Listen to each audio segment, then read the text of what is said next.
Subscribe করুন আমাদের channel, press the bell icon to get the latest update.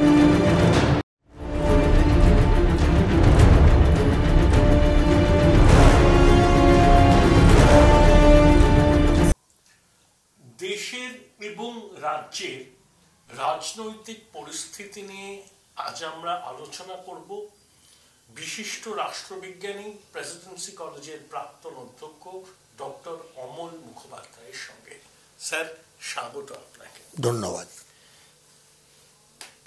Sir, কংগ্রেসকে বাদ দিয়ে বলবো না, কংগ্রেসের নেতৃত্ব ছাড়া কোনো বিরোধী জোট দানা বাঁধার সম্ভাবনা কি আদৌ আছে?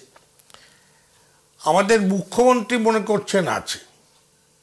মুখ্যমন্ত্রী এবারের বিধানসভার নির্বাচনে বিপুল ভোটে জেতার পরে তিনি প্রচণ্ড আত্মবিশ্বাসী এবং একই সঙ্গে উচ্চাকাঙ্ক্ষী হয়ে উঠেছেন।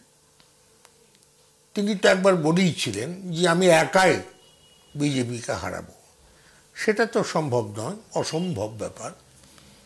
এবং উনি মনে করছেন যে 24-এর আগে উনি জাতীয় দল হিসেবে অত্যন্ত শক্তিশালী হয়ে উঠবেন। সেটাও তার ভুল ধারণা। তার কারণ ত্রিপুরা, গোয়া এসব জায়গায়, ত্রিপুরাতে এই যে কি হলো পুরো নির্বাচনে, সেটা আমরা দেখলাম। এত চিৎকার, এত চেঁচামেচি, এত অহংকার যে আমরা এখানেই শেষ করে দেব, কিন্তু কিছুই হলো না। এখন ব্যাপারটা হচ্ছে যে উনি মনে করছেন যে কংগ্রেসকে সম্পূর্ণ বর্জন করে, অর্থাৎ কংগ্রেসের যে নেতৃত্ব আছে, গান্ধী পরিবারের যে নেতৃত্ব, তাকে বাদ দিয়ে আমি জোট তৈরি করব। কিন্তু সেটা সম্ভব নয়। কংগ্রেসের অনেক ভুল থাকলেও, অনেক ত্রুটি থাকলেও, একটা জিনিস কংগ্রেসের চিরকাল বজায় রেখেছে, সেটা হচ্ছে তার ধর্মনিরপেক্ষতা। এইটা নেহেরু থেকে শুরু করে আজ পর্যন্ত কংগ্রেস কিন্তু ধর্মনিরপেক্ষ দল, এবং সত্যই একটা ধর্মনিরপেক্ষ দল। তার কারণ হচ্ছে এই কংগ্রেস অতীতে, কংগ্রেস তো ঠিক একটা দল ছিল না, একটা মঞ্চ ছিল। সেটাই একটা কোয়ালিশন ছিল। কংগ্রেস ইটসেলফ ওয়াজ এ কোয়ালিশন। নানা মতবাদের লোক একসাথে এসে কংগ্রেসের ছত্রছায়ায় দাঁড়িয়েছিলেন। সেই ধারাটা আজও বহমান। কাজে কংগ্রেস নেতৃত্বকে এই যে বাদ দেয়, উনি যে চেষ্টাটা করছেন, তার একটা pathological enmity or hatred for Congress দেখা দিয়েছে। এটা খুব দুর্ভাগ্যজনক। এটা ভুলে গেলে চলবে না যে কংগ্রেস বিপুল ঐতিহ্যবাহী একটি দল এবং সর্বপ্রাচীন দল ভারতবর্ষে। আপনি যে কথাটা বললেন সেটাই কি প্রফেসর রজনী কোঠারি বলেছিলেন, দি গ্রেট কংগ্রেস আমরেলা? হ্যাঁ, ঠিকই তাই। রজনী কোঠারি এই কথাই বলেছে। অবশ্য তখন চিত্রপটটা অন্যরকম ছিল, আজকের চিত্রপট সম্পূর্ণ ভিন্ন। কিন্তু ধরা যাক, যদি উনি জোট করতে চেষ্টাও করেন, উনি তো এখানে ওখানে ঘোরাঘুরি করছেন, কিন্তু উনি যেটা মনে করছেন, যেমন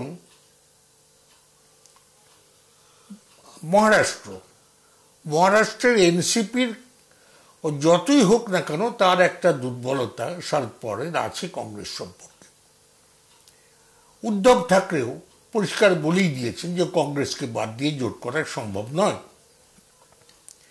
এবং এই কংগ্রেসকে বাদ দিয়ে জোটের কথা স্যার মমতা বন্দ্যোপাধ্যায় বলছেন না, বলছেন নেতৃত্বটা কংগ্রেসের হাতে কেন? না, সেটা পরের কথা। নেতৃত্ব তো কংগ্রেস এখনো বলেনি যে আমরা নেতৃত্ব দেব, সেটা বলেনি। অর্থাৎ আমাদের থেকে কেউ প্রধানমন্ত্রী হবেন, এটা বলেনি। কিন্তু জোট করতে গেলে একটা বিভিন্নতা থাকেই। এটা তো কতকটা আমরা যাকে বলি কোয়ালিশন অফ পলিটিক্যাল কনভিনিয়েন্স। যেখানে কোয়ালিশনটা রাজনৈতিক মতবাদের ভিত্তিতে হয়, সহমতের ভিত্তিতে হয়, সেখানে কোয়ালিশনটা খুব জোরালো হয়। যেটার একটা উৎকৃষ্ট প্রমাণ হচ্ছে পশ্চিমবঙ্গের বামফ্রন্ট। বামফ্রন্ট সকলেই বামপন্থী এবং তারা বামপন্থায় বিশ্বাস, এই তাদের রাজনৈতিক মতবাদ, এবং সে কারণেই তারা খুব ঐক্যবদ্ধভাবে যেভাবেই হোক না কেন 34 বছর এবং আজও তারা এই বামফ্রন্টটাকে টিকিয়ে রেখেছে। কিন্তু এখানে ভারতবর্ষের যে অবস্থা, ভিন্ন মতবাদের, ভিন্ন মতাদর্শের দল, তাদেরকে একজোট করতে চাইলেও দেখা যাবে কোনো কোনো দল কিন্তু মমতার এই জোটে আসবেন না, তারা কংগ্রেসের সঙ্গে যোগ দেবেন। এর ফলে হচ্ছে সুবিধাটা এই যে বিজেপির সুবিধা হয়ে যাবে।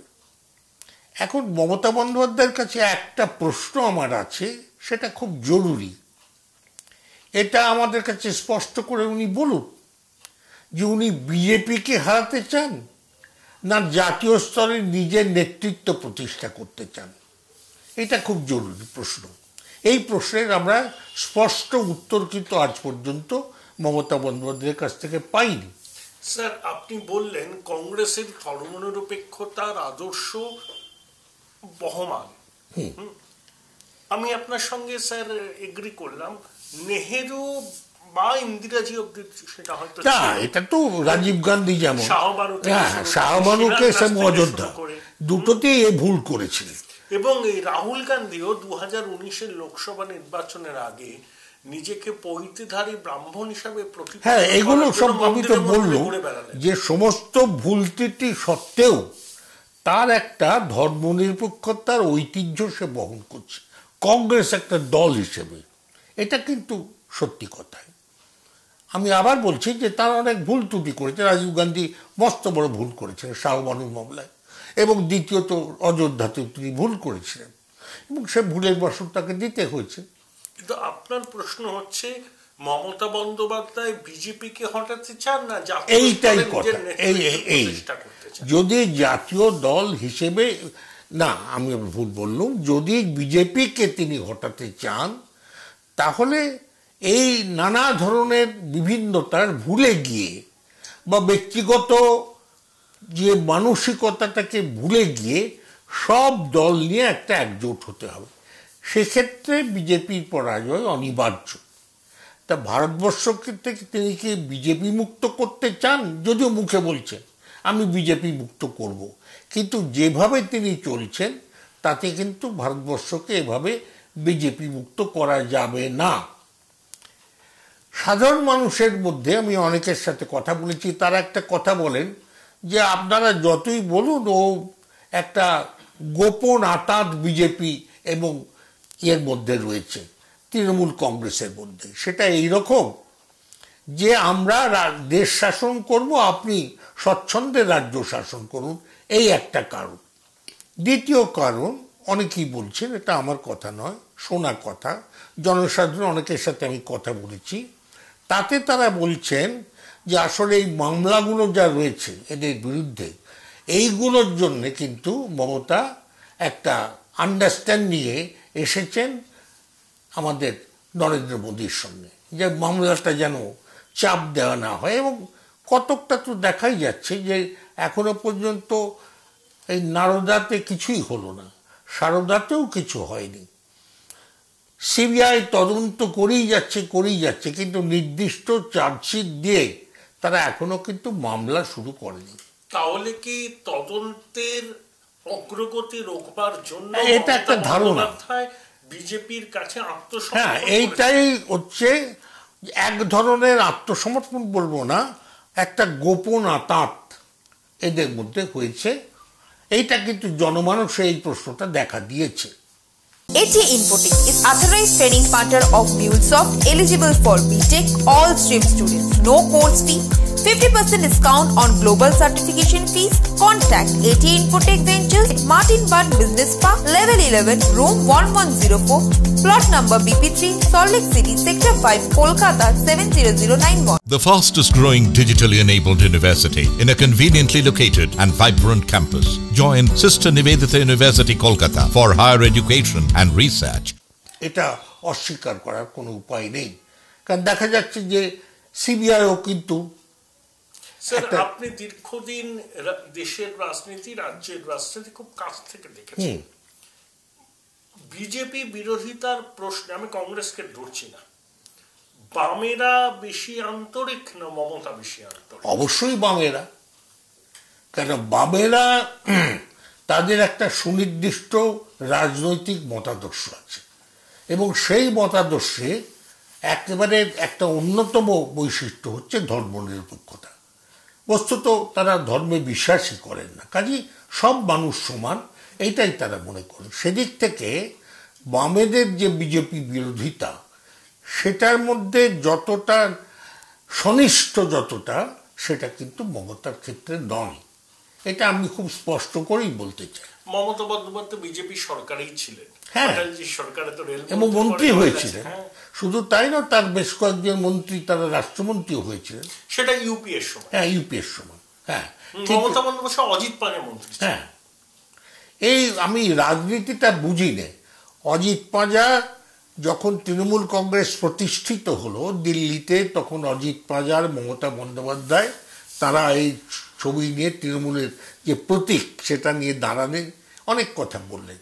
এর কয়েক বছর পরে দেখলাম অজিত পাঁজার সাথে আমি একটা চ্যানেলে বসেছিলাম, সেখানে অজিত পাঁজা তখন ছেড়ে দিয়েছেন তৃণমূল। ব্যক্তিগতভাবে চ্যানেলের বাইরে কি গালাগালি করলেন মমতাকে। JN Rai Hospital, #1 pocket-friendly multi-speciality hospital for common people, quality and expert healthcare. JN Rai Hospital, পয়সা ও প্রাণ দুটোই বাঁচায়। সুব্রত মুখোপাধ্যায় বলেছিলেন বেদের বিয়ের জোৎস্না, তিনি আবার গেলেন, অজিত পাঁজাও আবার গেলেন। এই যে আমাদের ভারতীয় রাজনীতি একটা সম্পূর্ণ রাজনৈতিক স্বার্থ সর্বস্ব রাজনীতি, এর মধ্যে কোনো নৈতিকতা নেই। রাজনীতির নীতিটা এখন আর নেই, রাজটাই রয়েছে, নীতি নেই। স্যার, বামেরা কিন্তু 1989 নির্বাচনে যে যে ছবিটার কথা তৃণমূল এবং কংগ্রেস মনে আছে, অটলজি, জ্যোতিবাবু, তো এই বামেরাও তো বিজেপির প্রত্যক্ষ সমঝোতা করে, কিন্তু একটা আন্ডারস্ট্যান্ডিং এ তো এসেছিল। তবু বলবো যে বামেরা মতাদর্শগত দিক থেকে কিন্তু বিজেপি বিরোধিতা যেটা, সেটা তাদের মতাদর্শগত ভিত্তি। পক্ষান্তরে মমতা বন্দ্যোপাধ্যায়, লোকে এটাও বলছেন যে তিনি প্রধানমন্ত্রী হতে চান বলেই কিন্তু তিনি এরকম বিজেপি বিরোধিতা করছেন, এবং লোকের আরও এটা ধারণা যে তার উদ্দেশ্য হচ্ছে তিনি দিল্লিতে দেশ শাসন করবেন, আর তার ভাইপো, তাকে যারা যুবরাজ বলে অভিহিত করেছেন, তিনি অর্থাৎ রাজ্য শাসন করবেন। তাই এই জিনিস, এই হচ্ছে ভারতীয় রাজনীতি। এটা কি আপনার মনে হয় বাস্তবোচিত সম্ভব কি ভবিষ্যতে? আমি মনে করি না এটা সম্ভব। স্যার, বিজেপির প্রধান প্রতিপক্ষ কিন্তু এখনো কংগ্রেস। অবশ্যই 2014 এবং 19-এ স্যার কংগ্রেস কিন্তু 12 কোটি ভোট পেয়েছে। ঠিক কথা। 2019-এও তার প্রাপ্ত না, এটা তো ভেবে দেখো যে বিজেপির তো কতদিন তার উত্থান, 89 থেকে তার উত্থান, অথচ কংগ্রেস তো বহুকাল ধরে একমাত্র জাতীয় দল, যার জন্য আমরা বলতাম যে one party dominant system Bharatvarsha. One party dominant multi party system, one party dominance in multi party system. হ্যাঁ, এইটা আমরা বলতাম আর কি। কিন্তু এই যে ব্যাপারটা এখন দাঁড়াচ্ছে যে মমতা বন্দ্যোপাধ্যায় যে চেষ্টাটা করছেন, সেটা কিন্তু সফল হবে না যদি না কংগ্রেসকে দিয়ে তিনি চলেন। স্যার, মমতা কি বিজেপি ট্রোজান হর্স? বলাই যেতে পারে সেটা। কাজেই এটা খুব দুর্ভাগ্যজনক যে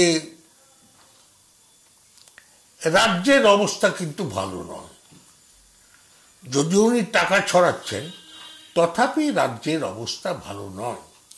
স্যার, একটা বিখ্যাত কোটেশন আছে, আমি পবন খেরা, কংগ্রেসের মুখপাত্র, তার টুইটটা দেখলাম। কোটেশনটা আপনি তো স্যার জানেনই, এটা হচ্ছে উইলিয়াম কনক্রিভ বলে এক ভদ্রলোকের মর্নিং ব্রাইট বলে একটা নাটকে even hell hath no fury like a women scorned, সেটাকে তিনি লিখেছেন even hell hath no fury like a strategist scorned, Prashant কিশোরকে কটাক্ষ করে। আবার অনেকে বলছেন ভারতবর্ষে আরেকটি নতুন এনএসএ হয়েছে, national security adviser Ajit Doval আর ন্যাশনাল স্ট্র্যাটেজিক অ্যাডভাইজার প্রশান্ত কিশোরকে ভুল পরামর্শ দিচ্ছেন মমতাকে। কটকটা তাই। এখন প্রশান্ত কিশোরও অত্যন্ত আত্মবিশ্বাসী, যেহেতু এখানে তৃণমূল এই জয়লাভ করলো, সেটা তো কেউ ভাবতেও পারেনি যেভাবে তার জয় হবে, সেটা হয়েছে।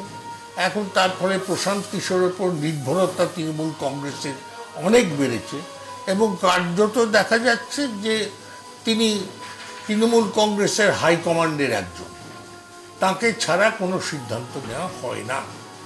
এটা কিন্তু খুব বিপজ্জনক, কারণ দলের লোক হলে তার একটা দায়িত্বশীলতা থাকে, আর যেখানে দলের বাইরে থেকে দলকে নিয়ন্ত্রণ করছেন তার কোনো দায়িত্বশীলতা নেই, কাজে এটা খুব বিপজ্জনক।